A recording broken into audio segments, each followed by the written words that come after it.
My creative process is often inspired by things that I'm reading, or it feels a little magical to me, and I don't want to.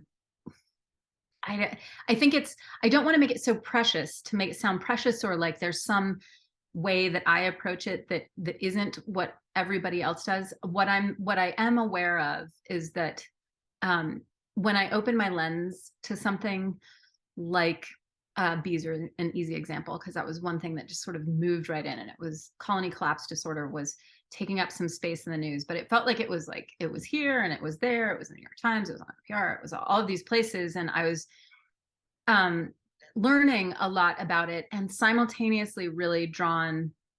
It felt like food sources, and it could be fed by media to some extent. Sometimes I feel like I think I have a subject in mind and I start to work, and then I start to hear the stories. And I'm sure that it has to do with what I'm tuning into and paying attention to, because then each time I see a headline, I'm like, oh, how did that happen? I'm one step ahead of the game. And I think really I'm just paying attention to what it is that's relevant for what I'm working on.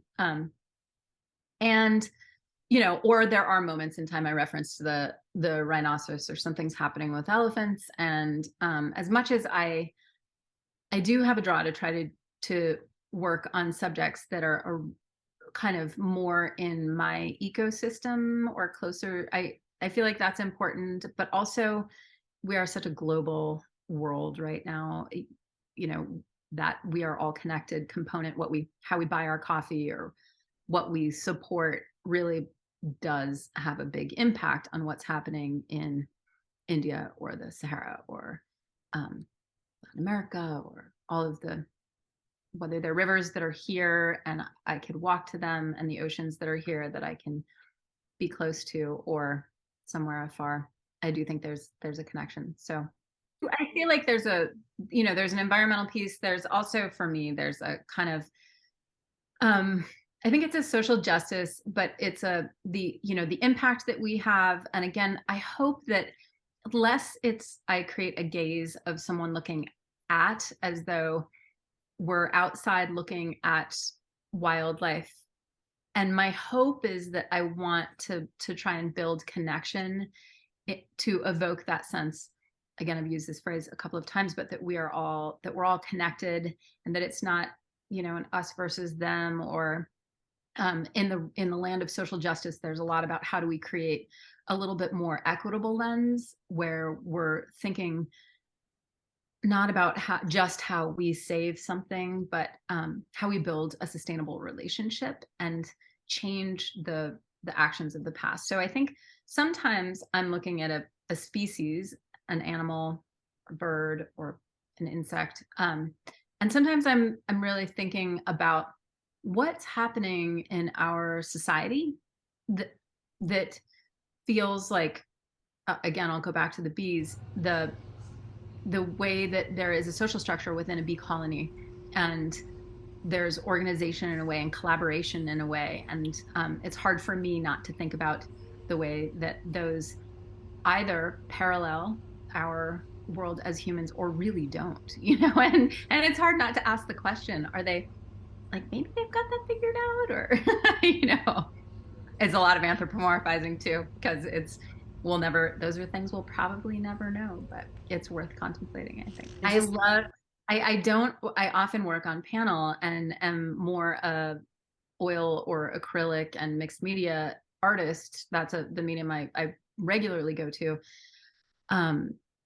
And this was interesting to work on, to create something on these large rolls, and to create what felt to me like scrolls is what I wanted them to feel like. I wanted it to feel like an ancient way of telling a story, of documenting something that then, there are many different traditions, but I was at a friend's bat mitzvah, and, I'm thinking of Torah, and I'm thinking of all kinds of other ways that was more common of a way to document something that was valued and precious, and especially when there was a hand involved. So there wasn't a mass printing, and there weren't books in that way. And it feels to me like both the idea of a cairn as a marker, a place in time, or a way to get from to tell others along the path that this is the way.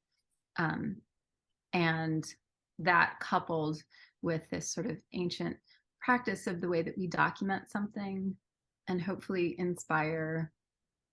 I think there's a morality ethos.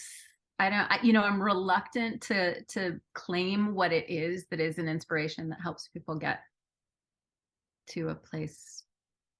I want them to find their own peace. I don't want to put all the words in, but I do hope that there's a sense of like, this lives at my core somewhere.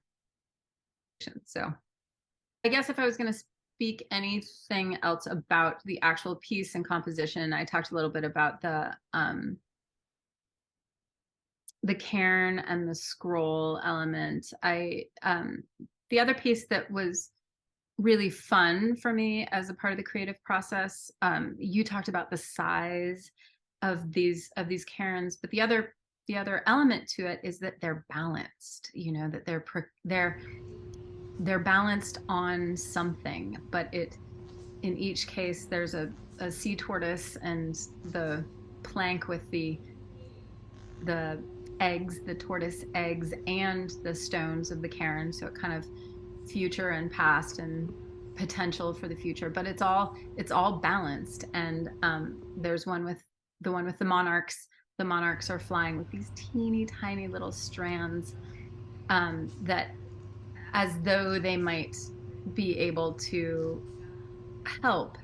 And some of the thing, in the balance, and it's hard for me not to think of that, the concept of the butterfly effect, right? That a butterfly flaps its wings halfway around the world and evokes change. And those broader narratives or, ideas feel like